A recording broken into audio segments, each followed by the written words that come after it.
Welcome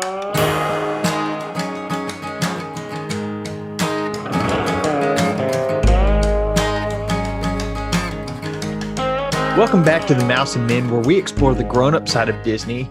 I'm Bradley. I'm here with my co-caster, Chris. Chris, how you doing? I'm good, man.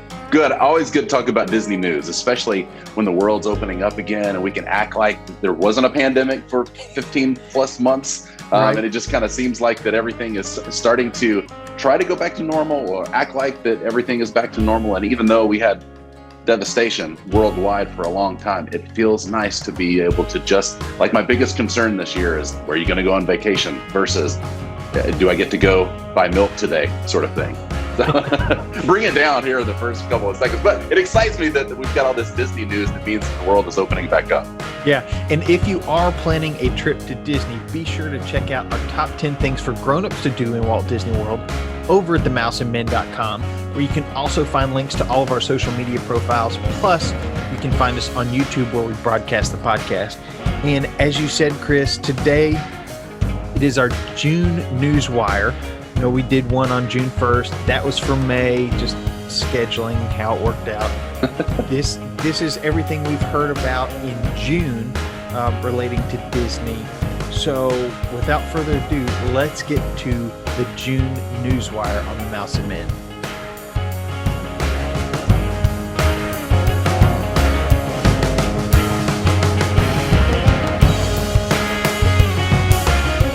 So first of all, mask updates. Masks in Walt Disney World, and I believe the same rules apply in Disneyland. I believe so, yeah. Though California has been slower to open up recently, but masks are not required anywhere in Disney World except for on transportation, unless you're on the open air ferry, Magic Kingdom ferry. They're not required there, but walking through the parks, walking through the hotel lobby, on rides, in queues for vaccinated adults, and I guess some kids, some teenagers are being vaccinated now as well. Masks are not required. It's kind of just, I guess, on the honor system, but they're not really asking. And the reports I've heard are there are plenty of kids younger than the age for vaccination walking around with no masks. And I don't know how you would convince a 10-year-old to wear a mask when mom and dad don't have to. I recently was at an amusement park in the Orlando area, of which I will not name here, but I will talk about soon here on the show. And being there, it felt like, with the exception of, I would say maybe 3 out of 100 people I would see with masks on, of all ages. And so the vast majority of people there had either been vaccinated or they were on the honor system, or going against that honor system and not wearing a mask, even if you haven't been vaccinated. But I would tend to think that the folks over in Disney World are probably about the same. I do find it interesting with the fact that you need to wear it on transportation still, unless you're on that ferry, but you don't have to wear them in the parks. And so you still need a pocket to put your mask in, because especially if you're staying on property in one of the resorts around Walt Disney World, or at the Disneyland Hotel, or the the Californian, something like that.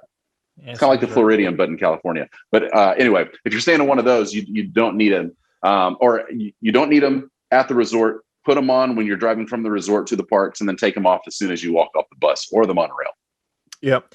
So for everybody who hates wearing masks, and I don't particularly like them, you have now been set free at Walt Disney World. And kind of along with that, for the first time since March, maybe a little bit earlier, maybe February 2020, all the Disney theme parks are open. I believe it's basically every park they own except for one of their water parks, Typhoon Lagoon, is still temporarily closed. They say it's just temporary. Can't wait for that to open back up. But that's big. All these parks across the world that Disney owns are finally opened up.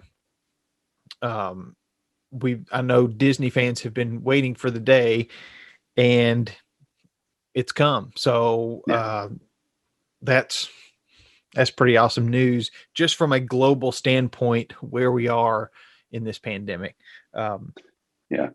Then on Disney Plus this last Friday, a new movie was released. It hadn't been released in theaters. It was released straight to Disney Plus, called Luca. Heard a lot of good things about it, so can't wait to watch that.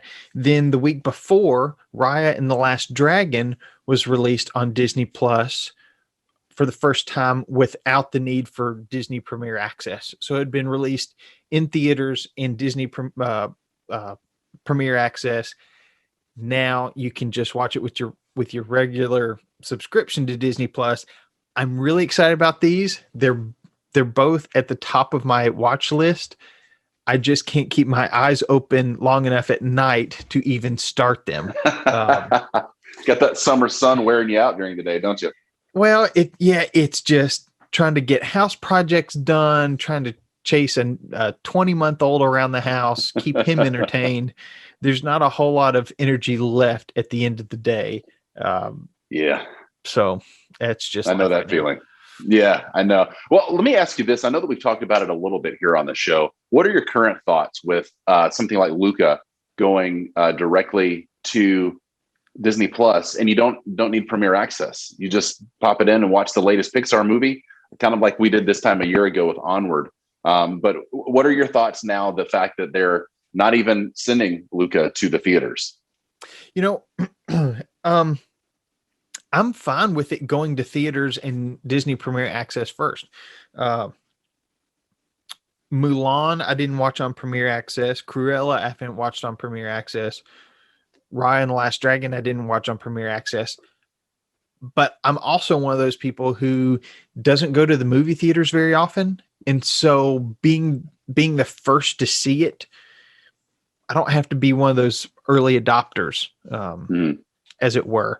So I'm okay with it.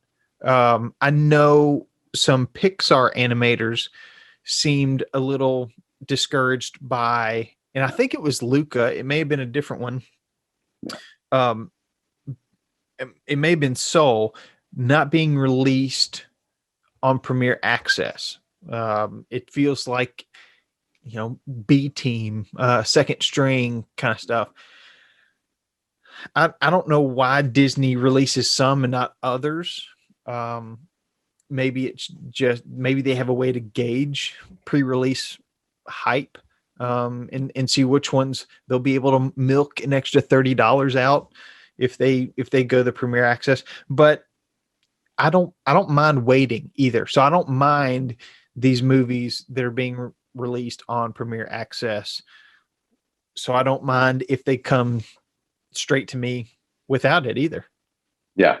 It's interesting. And again, I know that we talked about this a few weeks ago. Maybe it was during our May Newswire, but just the idea of the fact that, at least for my taste, I haven't seen something that has come to Premier Access yet that has really drawn me and the rest of my family enough for me to shell out the extra $30. I'm more than willing to do it.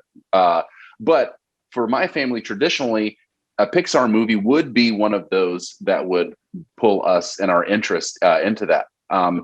Soul would have been one, I believe, that I would have probably gotten Premier Access to, but it was just available. And so it was nice for the fact that I guess my subscription dollars went further then. But something like a reboot of a traditional Pixar movie, like a Toy Story or another Incredibles or Cars or something like that, I think that my family and I would shell out the money. But so far, the ones that they've offered Premier Access for, my family, we at least have been fine with waiting for it to fall off of that Premier Access list. Does that kind of say about the same with you three at your family?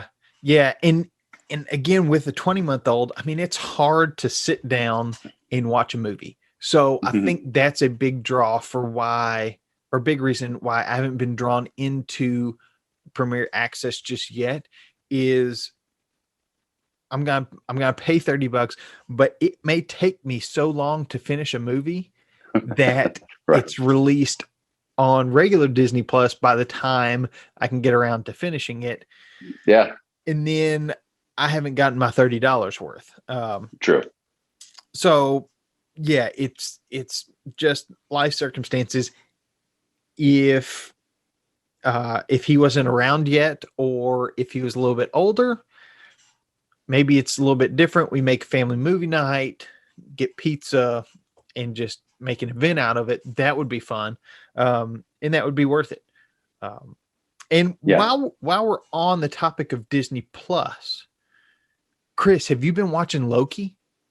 Man, so my wife has been traveling almost the entire month of June, which we promised with each other, just like we did with WandaVision and with Falcon and the Winter Soldier, that we were going to watch this together. So I haven't yet watched the frame of Loki, even though we were both really excited. So for a week she traveled, and then for a week we were on family vacation, and now she's traveling again. And so hopefully this coming up weekend, or when we're going to smash through those first couple of episodes of Loki, so I am up to date is by the time that we record again. But I'm stoked because I love Tom Hiddleston. I love Owen Wilson. I think that their comedy stylings working together in those characters could be gold. And so I am pumped to see it, but have not seen it yet. Well, I'm loving it. It's, WandaVision was so unique. The Falcon and the Winter Soldier was more of your stereotypical Marvel kind of blockbuster feel miniseries, I guess. I don't know that it's really a miniseries, but 10 episodes. Loki is just a little bit different and oh so good. So I won't say anything about it. I will say for the Falcon and the Winter Soldier, we will have a review coming up in the next few weeks. But what I love is Disney because they control not only the intellectual property, but also the distribution, they can change things up a little bit. So with Loki, instead of releasing on Fridays, they release on Wednesdays. They can release one at a time, which I hope they stay releasing them one at a time. Maybe it's just the old school in me. Maybe it's because I know, me too. Like I've said before, I don't have the time to binge. And so being able to catch up on one 45-minute episode is a lot easier than trying to watch all 10 45-minute episodes in a weekend so that I can actually use social media and not, have spoilers everywhere. So Chris, use social media, not let feel, social media use you. Yeah. How do you feel about the releasing one at a time strategy that Disney's used with all these series? Yeah, I'm in agreement with you. I don't know if it feels old school in me, but I love a once a week release. There's something about the water cooler events that I grew up with that feels special to me. That every week, one of my favorite shows, whether it was Seinfeld or Friends or How I Met Your Mother, or Big Bang Theory or New Girl, or what I love, a good 30-minute sitcom. That was the favorite form of entertainment growing up, and still is, really. But I liked being able to then go back to school or to work the next day and did you watch the newest episode? Instead of feeling like I am now behind the times when everybody else is talking because I didn't get a chance yet to watch the entire series enough to then have the educated, fun, all of us into the conversations together. It seems like a lot. And now Netflix and Amazon Prime and Apple TV. No, I think Apple TV has been doing some weekly releases as well with things like the morning show and everything. But as much as I do like everything releasing all at one time, for those of us that are just not at a stage of being able to binge, like you were saying, it puts us a little bit behind. And again, it sounds like such an old man thing to say, these kids with no responsibilities, all they have to do is watch the TV show. And again, no patience. Right. And I love it for that opportunity, but I just don't have the time these days to do that. So I find that a little smaller bite-sized chunks over a longer period of time makes me more excited about the series than one weekend where I did nothing but watch Stranger Things on Netflix or something. And then I could not wait to talk about it, but I can only talk about it with certain people because they were the ones that binged while I was binging. And then the other people, they haven't seen it all. And so there's a lot to take in, and I like the smaller chunks. So all that to say, old man Chris saying I like it once a week. It's the way I prefer it. But it is what it is. Yeah. And you were telling me before we started getting recording, there's a way that new subscribers can get 3 months of Disney Plus and ESPN Plus for free. Yeah, great segue there. Yeah, currently right now, okay, so I'm an Apple fanboy. I believe you are as well. But currently, Prime Days are happening over on Amazon, and if you buy an Amazon Fire Stick, it comes with 3 months of Disney Plus and ESPN Plus, another Disney-owned company that you can try for free. So it comes with it. So if you're not a subscriber and you're looking to get in more of that cut the cord kind of lifestyle with your TV options right now on Prime Day, it's a good deal. I mean, you get 3 months of Disney and ESPN Plus, and so that's the only way to go, man, if you're going to do that. So just wanted to shout out Amazon and Prime Day, and if you buy an Amazon Fire TV stick, it comes with 3 months free of those. Yeah, I wish it was like the old AOL internet discs, where if you keep getting enough of them, you can just have 100 hours free forever. I'm sure I've still got a couple of those laying around. Man, how quickly I ate up 100 hours of free AOL time back in the day. I was like, what? I've only got 4 hours left. I just put this in like 2 days ago. Right. Oh yeah. A couple things about parks. One, fireworks are returning July 1st to Walt Disney World for the Magic Kingdom and Epcot, and July 4th over in Disneyland out in California. So fireworks, some people say you've seen one, you've seen them all. I disagree. Maybe it's because I'm a dude that loves blowing stuff up. And so fireworks are just a lot of explosions that have lots of colors.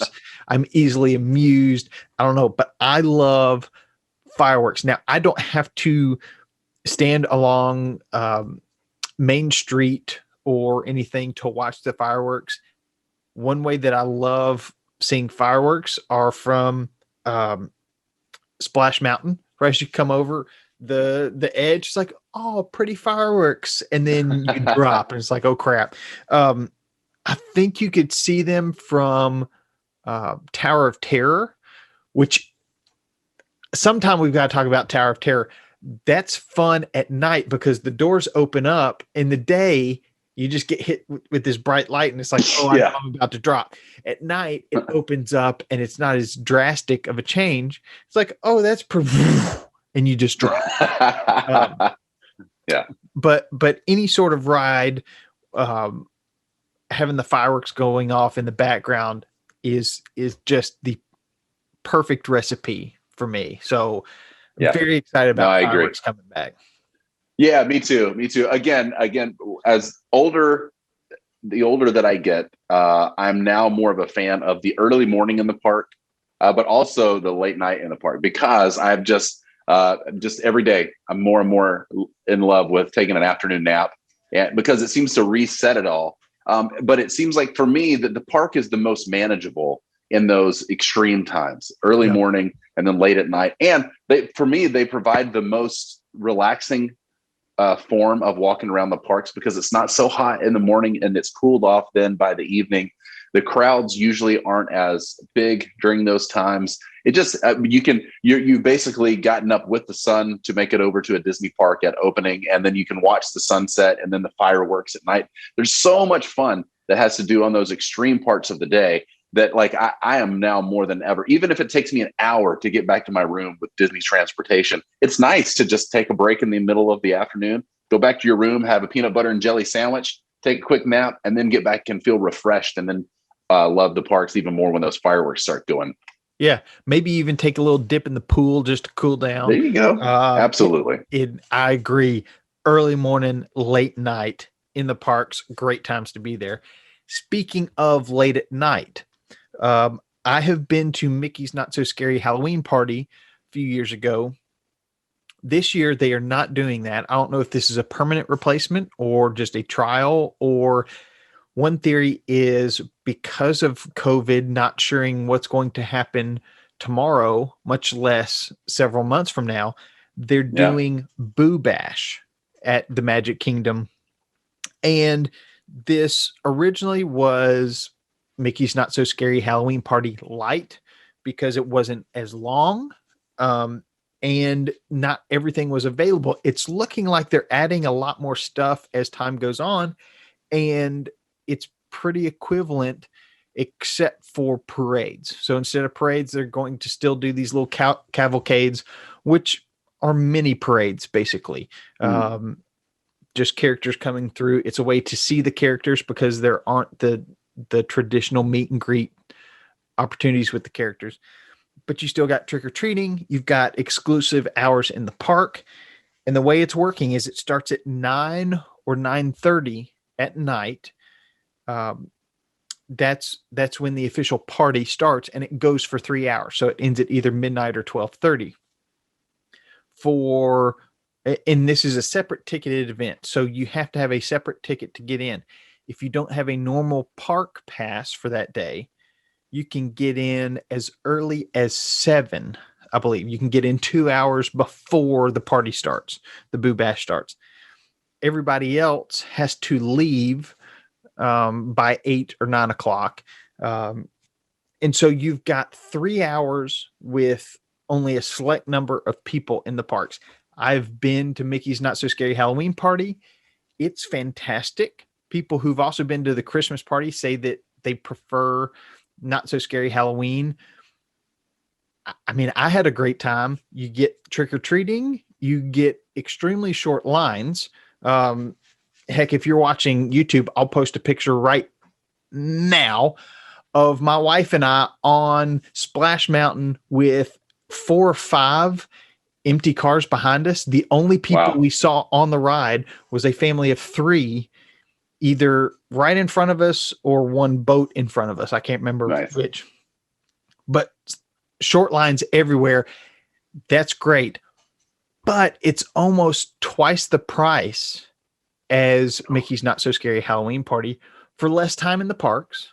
And not the same parades, maybe not the same entertainment shows as well. Interesting to see what Disney's testing this year or just trying to put together. Now, does the higher price mean they're going to sell fewer tickets? Maybe. And if it's even shorter lines than Mickey's Not So Scary Halloween Party, that's pretty impressive. Yeah. I know that a company like Disney, they're not in the business of losing money. And so they want to give us the best experience while they also make the most amount of money. And I feel like that's a fair trade. When I go to an amusement park, I know that I'm going to be charged outrageously for the tickets and the hotel and the food and the snacks and the souvenirs and everything. But that's just part of the deal these days. And I'm okay with that exchange because I enjoy the entertainment that it provides. I wonder, though, if this higher price comes with there's not as many people in the parks, so you get to enjoy it that much more. You're saying that a couple of different things are not going to be included like they were on the Mickey Halloween, or the Mickey's Not So Scary Halloween. Am I saying that correctly? So yeah, I'm wondering what the exchange is. Like, are they just trying to recoup money that they've lost during the pandemics with so many things closed, and that's why it's larger? Or do they know that those super fans that want to go do something like this are going to pay whatever they're going to have to pay? They just want to be a part of the experience. So I'm wondering if they're realizing that those super fans that do something like this would pay a premium, and so they can get another $70 out of each ticket sold versus charging a lesser amount. And then there may be, again, more people. So the experience of the park is still like it's at night and you're walking around with getting candy, but it's as crowded as it was just a few hours earlier. Not sure. Yeah, maybe so. It will be interesting to see how this goes. I know when tickets were first released, it was really hard to get through on the phones. I think phones were the only way you could order them. It was really hard to get through to get those ordered. I think the very first night is sold out. Halloween is sold out. Halloween's always a hard ticket to get. I've been in September and we bought tickets the day before, maybe day of. I can't remember which. Really easy to get.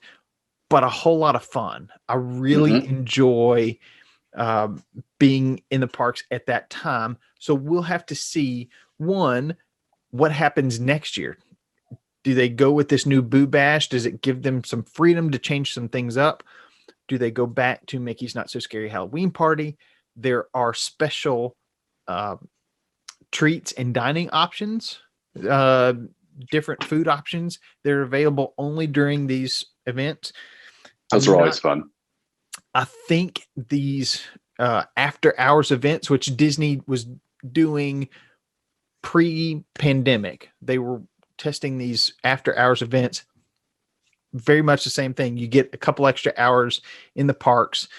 It's an additional fee, which is great if you don't have to worry about putting kids down at night or something like that. So we'll see what the future holds. But yeah, I really like these after hours kinds of things. I've never been to an official after hours thing, but I've been to the special events. Really, really enjoy them. Hey, was our late night in the park where we got stuck on Carousel of Progress, would that have been considered a special event, or was that just a kind of a one-off? No, that was extra magic hours that it just, for whatever reason, they picked 3 a.m. for that Gotcha. night. Okay. And we got special tickets because we were with the convention. So conventions, Understood. I think they used to sell afternoon park tickets. They don't anymore, although a lot of times conventions, when they're held on property, work a deal for after 3, after 4 tickets. But you have to be a part of that convention. And I think really the only way that they knew we were part of the convention is we bought them through the hotel that day or the day before, something like that. Gotcha. So okay. Yeah. I don't know how it being a decade now, I don't remember all the details, but I was curious if that fell under that banner. Yeah. Appreciate that. So a lot of stuff has been announced the last couple weeks. Really great. Just to see Disney parks opening back up to what it looked like pretty much before the pandemic started. So getting back to more normal operating hours, not having to wear masks. Still, some things are still opening up. Still waiting to hear when I can get a hot dog at Casey's Corner, for instance. And things like the different spas. I don't know that they've opened up yet either, but we're getting close, I'm sure. Single rider lines also returning to a lot of our favorite rides around the Disney park. So that's a good thing. And good shout out to Loki right now being the #1 TV series in the world, just wrapping up a few things. But it sounds like that right now it's with Disney parks, it's kind of getting back to normal, and Disney Plus kind of showing us what a new normal is going to look like with all those shows or movies, those entertainment options coming directly to Disney Plus and not even going to the movie theaters right now. So we are in the midst of a lot of change, and I bet the entertainment industry as a whole, it's a lot different in the next couple of years. But we're seeing some of those early signs with things just going directly to Disney Plus and not even premiere access, just being able to enjoy the movie if you're paying your monthly fee. So very interesting time in the entertainment industry. Yeah. Welcome to the future. That's all I can say. True. And, if there's something we missed, or especially if you want to weigh in on what you think of Boo Bash, be sure to reach out to us on social media. You can also email us at podcast@themouseandmen.com. You can email us, find all those social media links on our website, themouseandmen.com. You can find our YouTube channel where we broadcast the podcast. I don't know if I'm missing anything else. I'm just I'm so excited about just reminiscing as I was getting ready for this of my time in Mickey's Not So Scary Halloween Party. Excited about Boo Bash, thinking of the possibility in a few years taking my kids down there to experience it. What a blast that will be. So without further ado, I just want to say Don't grow up too fast. But you gotta keep exploring.